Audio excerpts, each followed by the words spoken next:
시장의 효율성을 무엇보다도 중시하는, 그래서 효율적인 사회 운영을 중시하는 입장을 가지고 있었습니다.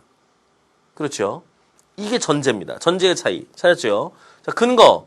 이걸 자유로운 시장 상황으로 볼 것이냐, 견딜 만한 가격 자유로운 시장 상황이다, 아니면 비상사태에 의해서 강요된 것으로 볼 것이냐 라고 하는 두 가지 해석 차이가 있을 수 있습니다. 그렇죠? 근거의 차이입니다. 자, 그리고 과연 이렇게 하면 시장을 통한 복구 속도가 빨라질 것이냐, 아니면 이대로 놓아두게 되면 시장 불신이 팽배해서 도리어 시장을 통한 복구가 지연되는 사태가 벌어질 것이냐의 문제입니다. 그래서 이 부분에서 근거의 차이를 여러분들이 정리해 준다면 이제 서로를 비판할 수 있는 준비는 끝났습니다. 자, 그러면 우리가 하나씩 비판을 한번 구성해 보죠.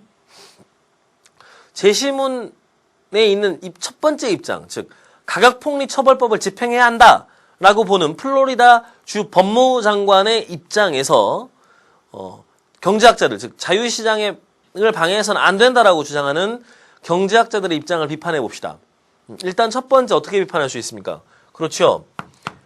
견딜 만한 가격이라고 하지만 이것은 생필품이기 때문에, 살아가는데 반드시 필요한 것이기 때문에 그 많은 가격을 그 높은 가격이라고 할지라도 지불할 수밖에 없는 상황인 것이다.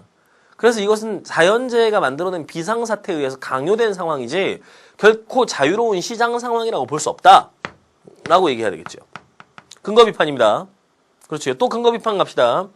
또 시장이 자유롭게 잘 굴러가고 가격이 올라가야 복구 속도가 빨라진다고 얘기했지만, 실제로 시장은 수요 공급의 조절 원리에 의해서만 작동되는 것은 아니라, 그렇죠. 시장은 아담 스미스가 얘기했듯이 도덕적인 서로의 신뢰를 바탕으로 할 때 시장이 이루어지게 됩니다. 시장 도덕감정론에서 아담 스미스가 그런 얘기를 하지요. 자, 시장 안에서 서로 간의 불신이 팽배해지게 되면 도리어 시장은 제 기능을 하지 못하게 되고, 가격에 대한 불신, 그리고 사람에 대한 불신으로 시장을 통한 거래가 도리어 활성화되지 않게 될 것이다. 따라서 이런 상황에서 도리어 복구 속도가 늦어질 수 있는 가능성이 역시 존재한다. 그러므로 이 근거는 이렇게만 볼 수 있는 거 아니다. 근거에 대한 다른 해석이 가능하다. 이 지점에 대해서. 그렇죠? 근거 비판할 수 있겠죠.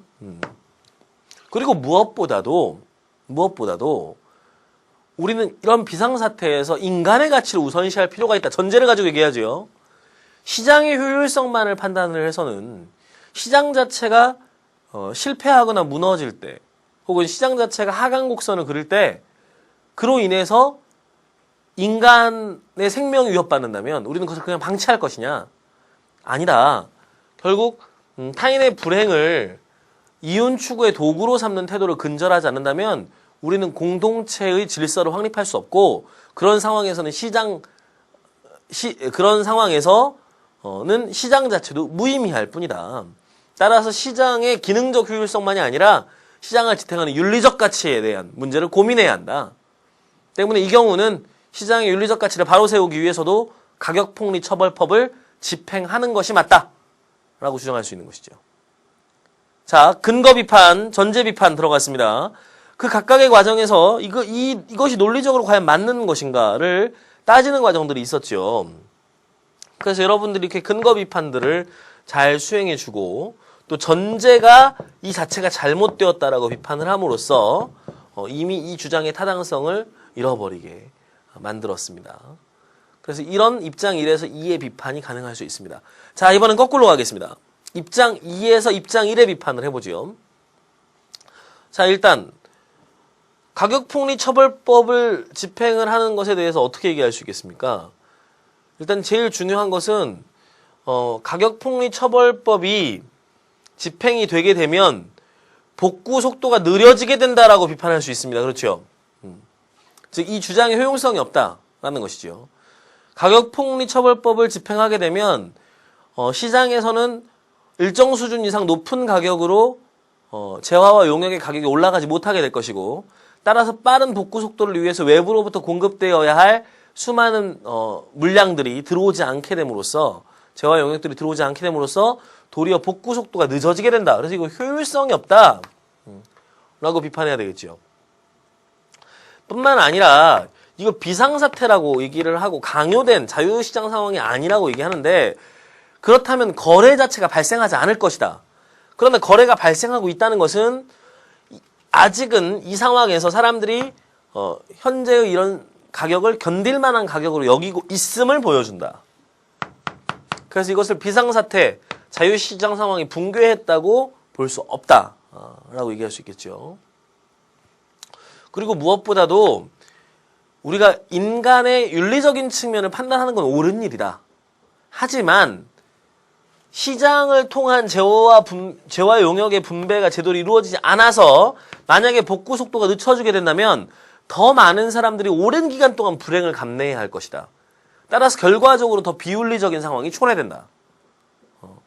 때문에 시장의 분배 기능을 활성화시키기 위해서는 시장의 자율성을 최대한 보장하고 이를 통해서 복구 속도를 빨리 하게 하려는 노력이 중요하다라고 강조해 줄 수 있겠죠.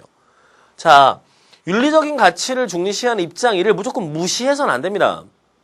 그렇죠. 윤리적인 입장은 대단히 중요한 겁니다. 윤리적인 가치를 판단하는 건 모든 문제에 있어서 굉장히 중요한 기준이죠. 그러나 이런 선택이 도리어 이 윤리적인 즉 타인의 불행에 대해서 걱정을 하는 이 윤리적인 가치 자체를 윤리적인 기준 자체를 실현시키지 못하게 될 것이다 라고 비판을 한다면 이건 아주 효과적인 비판이 될 수 있겠죠.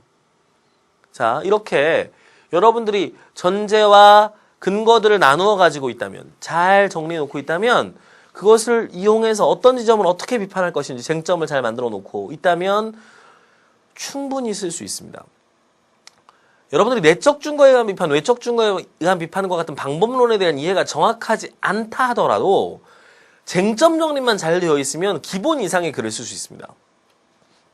그리고 거기에 방법론적인 이해가 조금 더 명확하게 되어 있다면 자기의 글을 비판할 논리가 잘 마련되지 않을 때 자기의 글을 보다 더 세련되게 끌고 나갈 수 있는 다양한 방법들을 강구해 볼 수 있습니다. 그래서 오늘 우리가 비판하기 쓰기 방법론을 살펴봤습니다. 굉장히 중요한 문제를 살펴본 거고요. 잘 기억해 두시기 바랍니다. 자, 오늘 EBS 플러스 위성 플러스 1에서 방송되는 강의는 오늘로 끝입니다. 하지만 이 뒷부분에 유형별 방법론의 나머지 강의들이 마련되어 있습니다. 여러분들 EBS I 사이트에 들어오셔서 수강해 보시면 될 것 같습니다. 예, 다음 강의는요, 이제 적용 설명하기로 넘어가게 될 거고요. 특히 다음 주에는 문학과 이미지를 중심으로 한 적용 설명하기 유형별 방법론을 확인해 보도록 하겠습니다. 수고 많으셨습니다. 다음 시간에 뵙겠습니다.